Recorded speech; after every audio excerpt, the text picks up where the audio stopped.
Bismillahirrahmanirrahim. Assalamualaikum warahmatullahi wabarakatuh.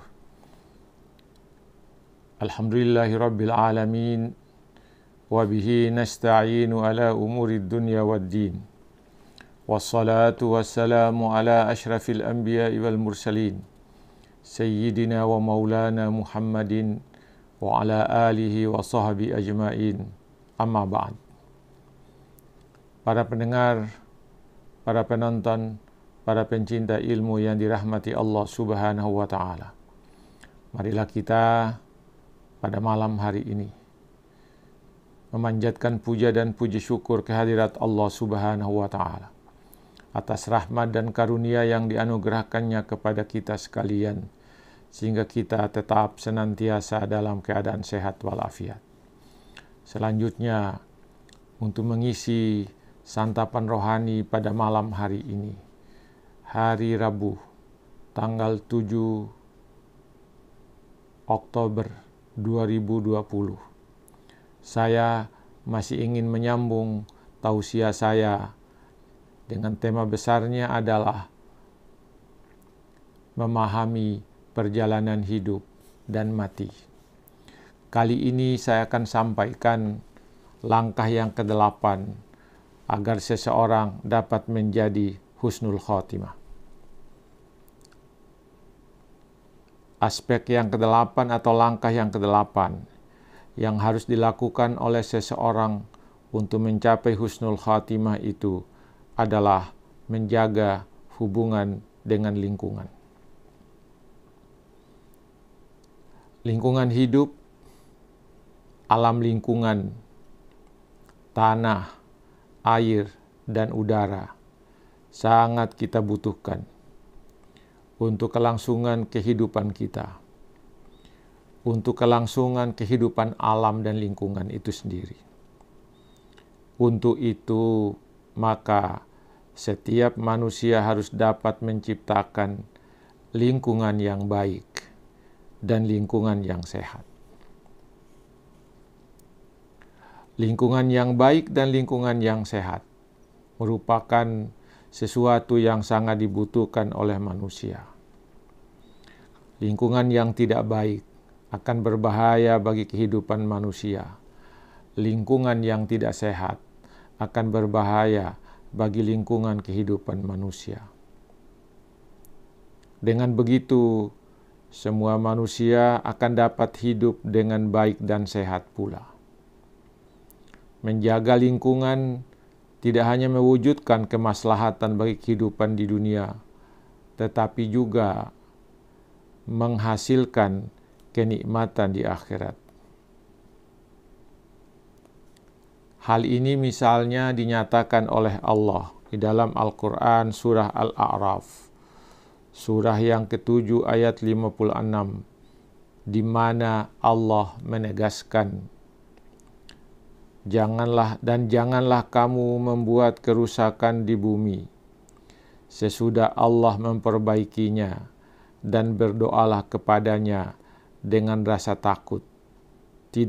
Dengan rasa takut tidak akan diterima doa itu, dan harapan akan dikabulkan.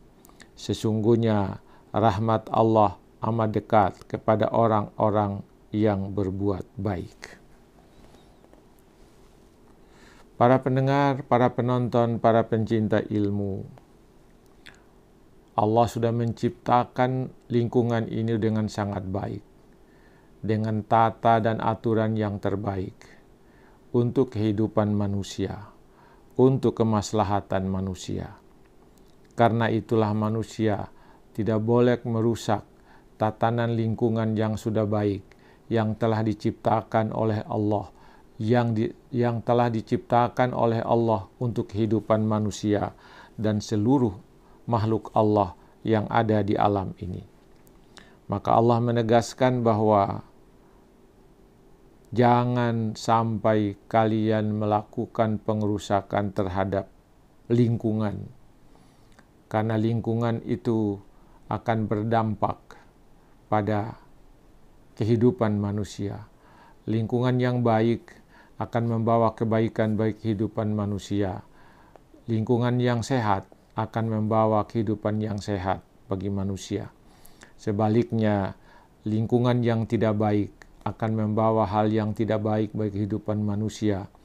Lingkungan yang tidak sehat akan membawa kondisi tidak sehat kepada manusia. Para pendengar, para penonton, para pencinta ilmu yang dirahmati Allah Subhanahu wa Ta'ala. Langkah yang ke-9 dari husnul khatimah itu adalah berdoa dengan penuh harapan. Berdoalah kepada Allah dengan penuh harap. Doa adalah salah satu langkah penting untuk menggapai husnul khatimah. Sebab doa adalah permohonan seorang hamba terhadap Tuhan untuk mendapatkan sesuatu yang diharapkan dan didambakannya. Di dalam kehidupan ini, tidak semua hal dapat kita raih dengan amal usaha saja, tetapi berkat doa. Boleh jadi yang diharapkan dapat diraih setelah usaha sungguh-sungguh yang dilakukan. Usaha dan doa, doa dan usaha harus bersama-sama. Setelah Anda berusaha, berdoalah. Karena doa itu adalah pendamping amal. Kesuksesan amal boleh jadi karena doa. Berdoalah kepada Allah agar doamu diijabah olehnya. Kalau kita tidak berdoa, tidak ada yang diharapkan untuk datang dan diijabah oleh Allah. Hal ini seperti yang diperintahkan oleh Allah dalam Al-Quran, surah Ghafir, surah yang ke-40, ayat 60, di mana Allah berfirman, berdoalah kepadaku, niscaya akan kuperkenankan bagimu. Berdoalah, kata Allah, aku akan terima doamu.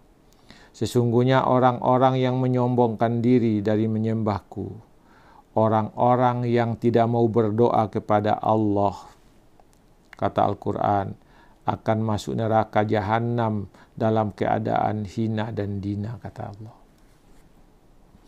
Ini menunjukkan bahwa ibadah dan doa itu merupakan dua rangkaian yang penting.